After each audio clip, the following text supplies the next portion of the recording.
Because all I had read were books in which characters were foreign, I had become convinced that books, by their very nature, had to have foreigners in them and had to be about things with which I could not personally identify. Now, things changed when I discovered African books. There weren't many of them available, and they weren't quite as easy to find as the foreign books, but because of writers like Chinua Achebe and Kamara Laye, I went through a mental shift in my perception of literature. I realized that people like me, girls with skin the color of chocolate, whose kinky hair could not form ponytails, could also exist in literature.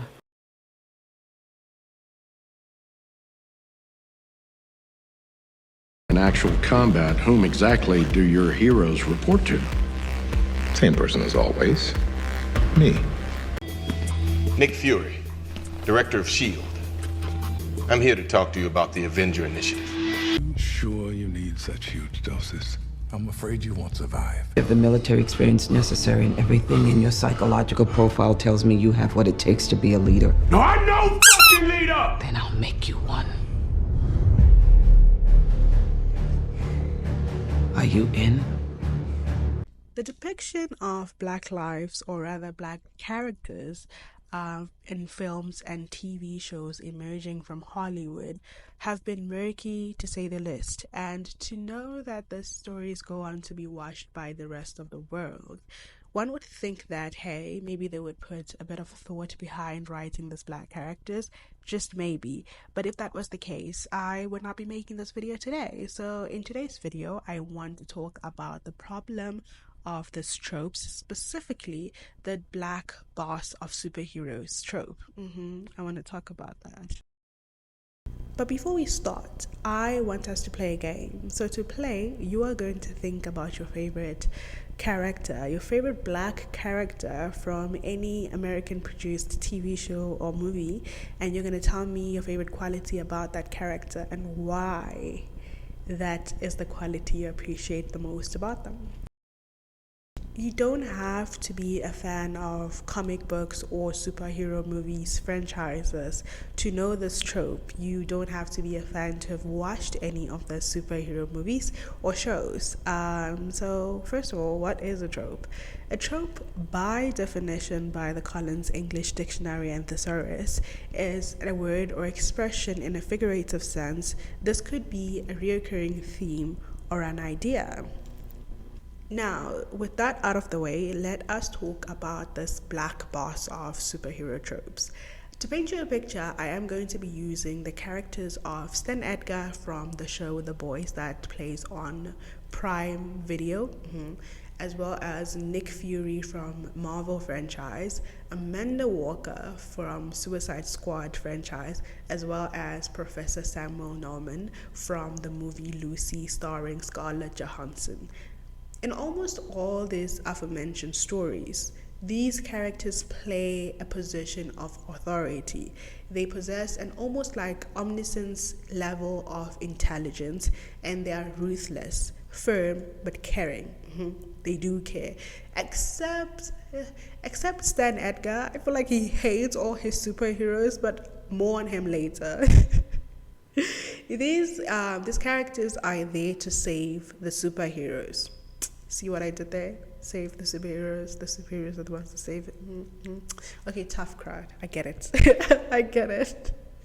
They are there to save the superheroes from sticky situations. They are there to save the superheroes from situations that seem bigger than themselves. But most importantly, they are there to save the superheroes from themselves. The Black boss of superheroes are the ones that recruit superheroes. They seem to be the only ones that see the potential in a person to become a superhero, therefore helping that person become a superhero, therefore helping that person reach their full potential. They hand out missions, they give out instructions, and they clean up the messes made by superheroes in the sense of doing damage control. What makes this character appealing is the no-nonsense approach that is their inherent characteristic. They are respected, and this is why viewers like me like them or like them. But what more? I mean, what are they outside of just being a guiding hand to these superheroes? The problem with the black boss of superhero tropes is, despite how amazing they may seem, despite how intelligent they are, and despite how powerful they are not written in the same complex way that other important characters are written. And essentially, they just serve as a background to the main character, usually white main character's story. They help that character reach their full potential, as I mentioned before. They are just there to guide that character. What's more to them? They're just that, which I personally hate such tropes because they further perpetuate stereotypes, harmful stereotypes that is, which we'll get to that later. But this further reinforces existing dynamics. Rather than challenging these dynamics, it reinforces, in this case, race dynamics. You thought I wasn't going to go there. I'm going to go there. I'm going there. Hello, I'm going there and you can't stop me. On February, yeah. I say February. On February 2000, award-winning filmmaker Spike Lee had a lecture at Yale University where he warned attendees of a new phenomenon. He said, "A new phenomenon has emerged in film in recent years, in which an African-American character is imbued with special powers. But this new image is just a reincarnation of the same old stereotype or caricature of African-Americans as the noble savage or the happy slave that has been presented in film and on television for decades." As I mentioned before, this character seemingly plays an important role, but this role has nothing to do with their own development or themselves in general, but has everything to do with the superheroes they are serving. Because regardless of how they are glamorized and regardless of how they are made to be important figures, they are still serving. It is still serving. And as Spike Lee said, this is just a reincarnation of the noble savage or the happy slave. Now, what is this noble savage that he talks about? What is this noble savage tropes that Spike Lee talks about? This, usually a black man, was a stock character uncorrupted by civilization. Now listen, I am a girl that likes simple definitions, right? I'm always like, can you please dumb it down for me? Can you please explain it to me like you would explain to a dummy? So this definition didn't cut it for me. So upon further research, the noble savage he's not angry, regardless of the many injustices that he has had to face his entire life. He's happy to serve. He's unlike those angry black people. He's not like the other black people. He's good. He's a good one. He's a good black. Another earlier iteration of the black boss of superheroes that I found is the magical Negro. This is a supporting stock character who comes to the aid of the usually white protagonist in a film or a show. This character, often possessing special insight or mystical powers, has long been a tradition in American fiction. He devotes himself to selflessly helping the whites. But if you look closer, this is just perpetuating racist stereotypes. While you're preening at the Golden Globes, we're busy running around like maniacs trying to clean up the mess you made. I don't have to consult you about Stormfront or anything else. The problem, of course, was making the super into heroes. I don't follow. Making them figures to be worshipped. The fame, the movies, the depraved sex, it ruined them. Cone of silence. I don't have to tell you that our brand has been a bit tarnished since that nasty business last year. So I started watching The Boys earlier this year. I quickly finished it. I don't know if it was in a period of a month, weeks, a week, 2 days, who knows? I can't tell. I went from season 1 to season 4 so quickly, and I'm waiting for season 5. I started watching The Boys because so many people recommended it to me, saying that it is a perfect example of political satire done right, and I couldn't agree more. I just wished it had more black people, but nonetheless, hey. So the story of the Boys cinematic universe is that at the center of it is the company called Vought. This company is a pharmaceutical company that produced a serum called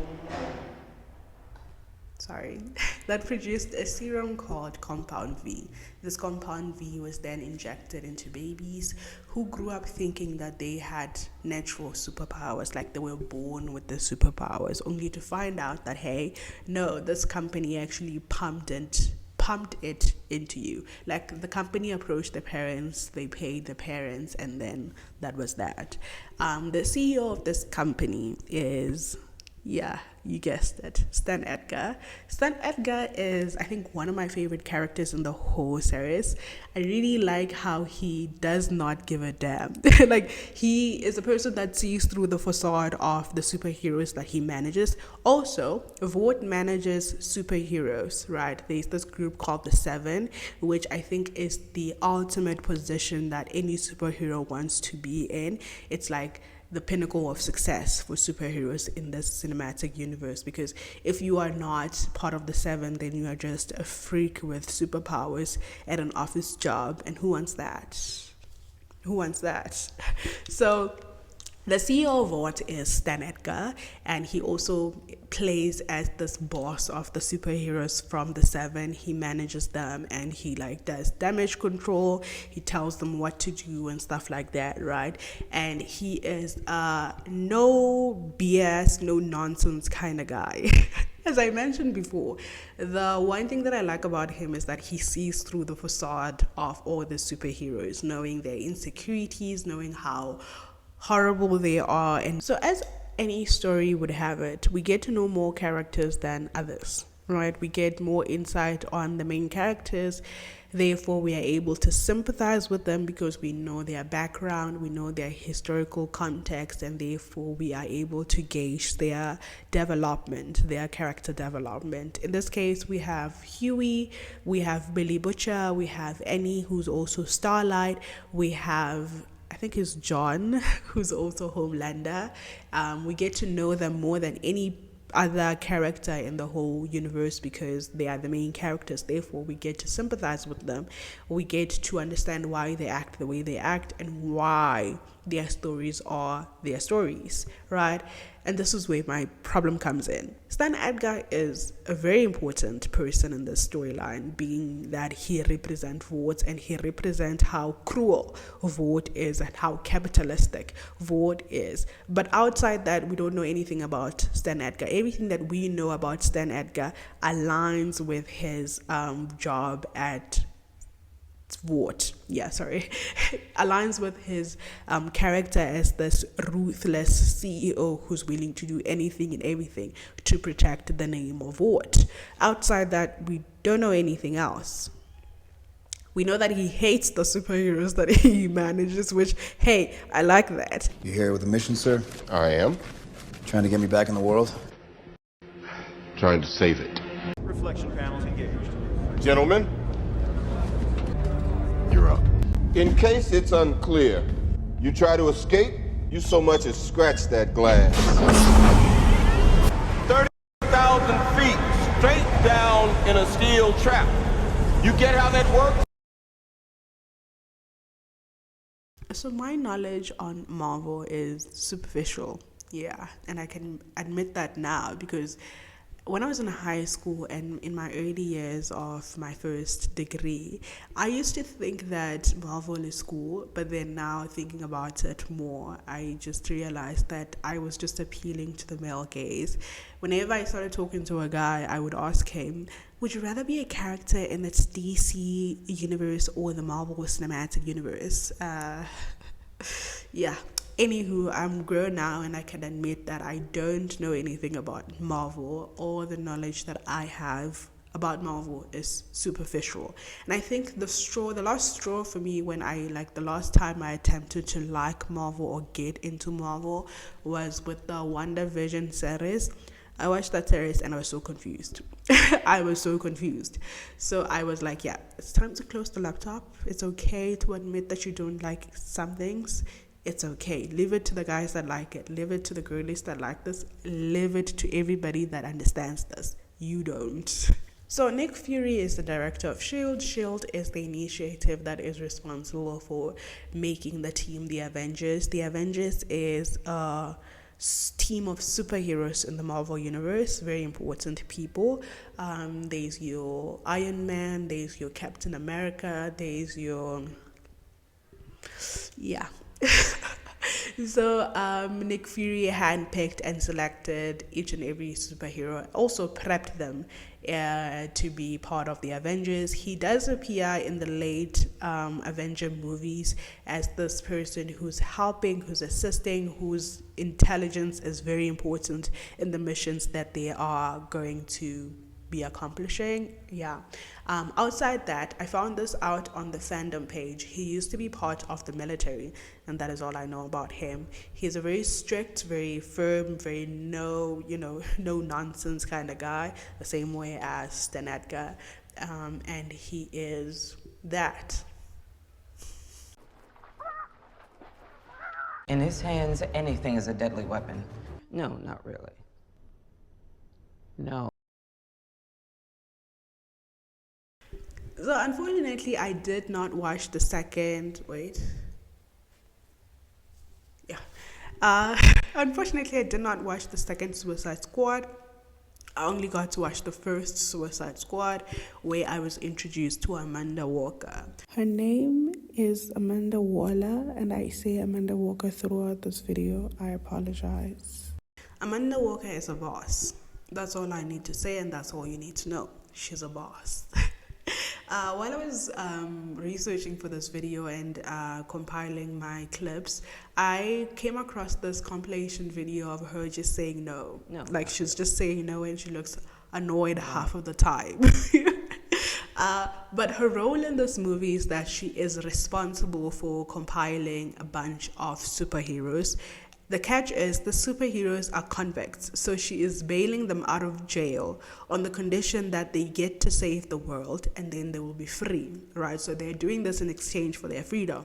She is the only one that seems to see their potential of saving the world or their inner goodness. You know, when someone says, you know, in the inside you're good, on the inside what part you're that she's that kind of person, because those people don't believe that they are good, and to some extent they don't believe that they deserve any good or any redemption arc, right? You have your Harley Quinn, you have your, I forgot, but but these are the people that she's working with to turn into superheroes. So she literally turns them into superheroes. They already have like strength and I believe superpowers as well, but then they used to use them for bad. So she's turning them into good people.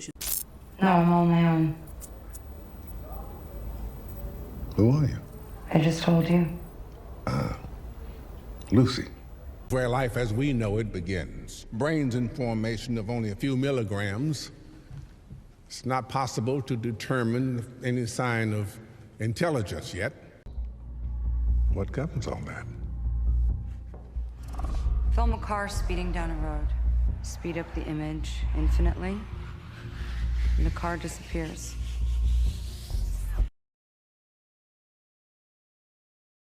So I'm sure you have realized by now that I hardly talk about the people that play these characters. Normally I would say this character is played by so-and-so who has appeared in so-and-so, and this time I'm not doing it because this is not about the people that play these characters. It has little to do with the people that play these characters. However, I should note that in researching this video and through my own experience watching movies, I've realized that Morgan Freeman plays this character. And I think it's important to note that there are many film critics that have noted Morgan Freeman as the person that plays this trope a lot. To trope a lot of times, notably in the movie franchise The Batman from the cinematic universe of DC Comics. So there's a plethora of characters that he has played that fit this trope very well that I could have chosen, but rather I chose this character of Professor Samuel Norman from Lucy, because I believe that this character shows some character traits that the others don't necessarily show, right? He appears to be this harmless, this intelligent, curious neurologist. Yeah, I think he's a neurologist in academia, so he's very interested in this. So the movie Lucy, I believed it was released before 2015. I used to watch it a lot because it was the days of the DSTV Explorer, where you can record movies and just rewatch it over and over again. So every single time I come back from school and it is like there's nothing I can watch, I would watch Lucy. Right. So the Lucy movie is about this woman who gets drugs in her system, but these drugs turn out to be not like any other drugs. Yeah, they're not like any other drugs because these drugs help her use her brain capacity to its fullest. So in this universe, people use their brain capacity to like 10%, and then that's it. But then this movie goes on to explore the capacity of like our brains being at 100 and the possibility of a human reaching that capacity. Professor Samuel Newman comes in as a person who has studied this topic immensely, and he has made it the subject of his academic career. And I chose him specifically this character specifically because he's not necessarily Lucy's boss, but he plays a role in helping Lucy reach her full capacity, understand the powers that she has from the drugs that she got into her system. The character of Professor Samuel Newman does not necessarily exhibit the same character traits as the ones I've spoken about before. He's not in any way ruthless. He's not like a badass. He's no nonsense kind of, yeah.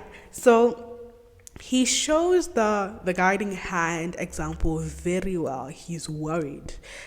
He's worried about what might happen if she reaches her full capacity. He guides her through all this, and she uses his research, like she read his research, and that's why she reached out to him. So he is an exemplar of the black boss of superhero, playing a guiding hand in the superhero's life. And although Lucy is not a superhero, she does possess superpowers because of the drugs that she took, granting her to use her brain to full capacity, or to other capacities. So that is how Professor Newman helped. One can argue that Professor Norman is experimenting. He is witnessing an experiment that is a visual example of his studies. He's seeing what he has been studying and what has been at the core of his studies and his career. So one can see it that way.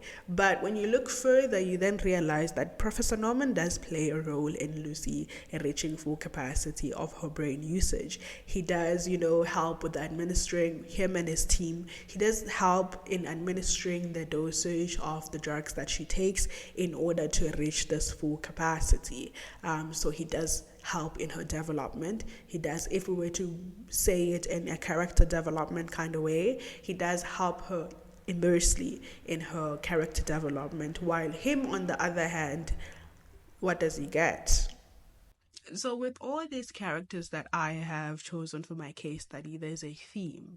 The theme is you don't know anything outside of what they do. You don't know anything outside of their jobs. And if you do, it is minimal information that is no way in comparison to what you know about the other characters, or the more important characters who are white. I'm a big reader, and I do find tropes to be sometimes comforting in literature.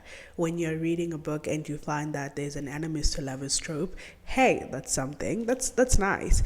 There's the forced proximity trope, the unreliable narrator trope, the reluctant hero trope. Those tropes I find to be comforting, and I'm sure other readers can agree that it is comforting, right? They do tug at our heartstrings, and I do think something about those tropes makes it easier to connect to the characters and connect to what you're reading. Some writers can agree that tropes are not all bad as long as they are used well, with some saying that tropes are important building blocks of storytelling, especially in genre fiction because they help set and/or fulfill expectations readers have. People want happy endings in romances and dead bodies in murder mysteries, right? Of course they do.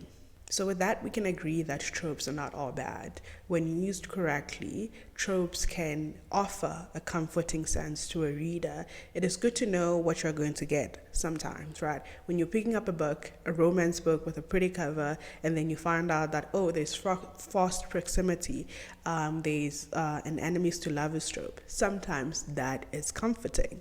Although that's the case, when tropes are used in this way that we're talking about today, they reinforce stereotypes, harmful stereotypes. Specifically with the black cast of superheroes, I feel that it reinforces the idea that black people just serve as background characters to white stories, that white people have to always be at the center of everything.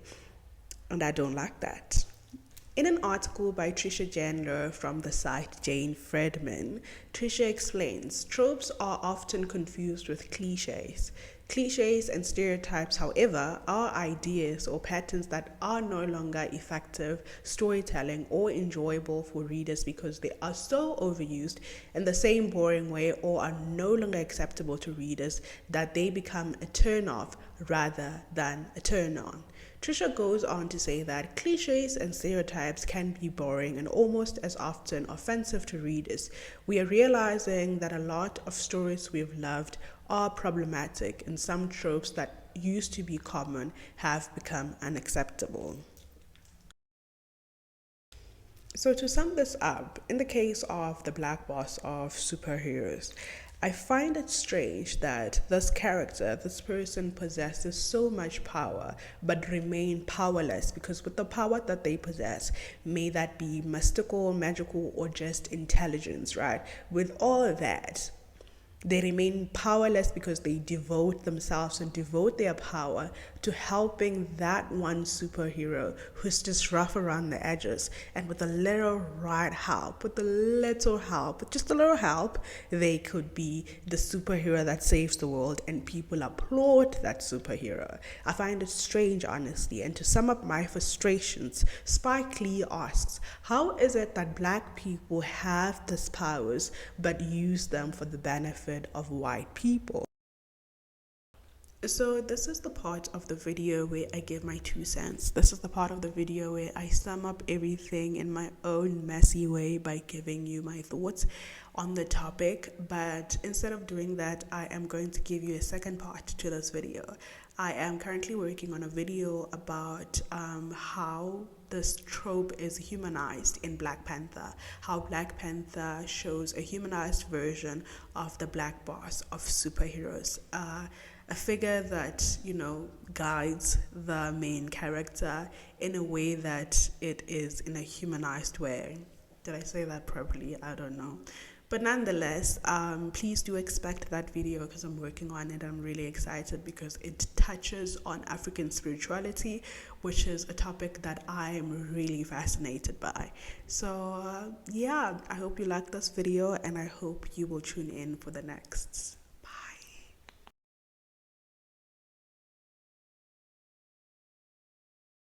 While endless depictions of white men in particular exist, there aren't that many versions of us in the culture. Culture has a powerful way of telling people what they can and can't be. For people of color, the options are rather limited. Look at my shirt. I cropped it. But look at my shirt. Look at this. I made and I crocheted this.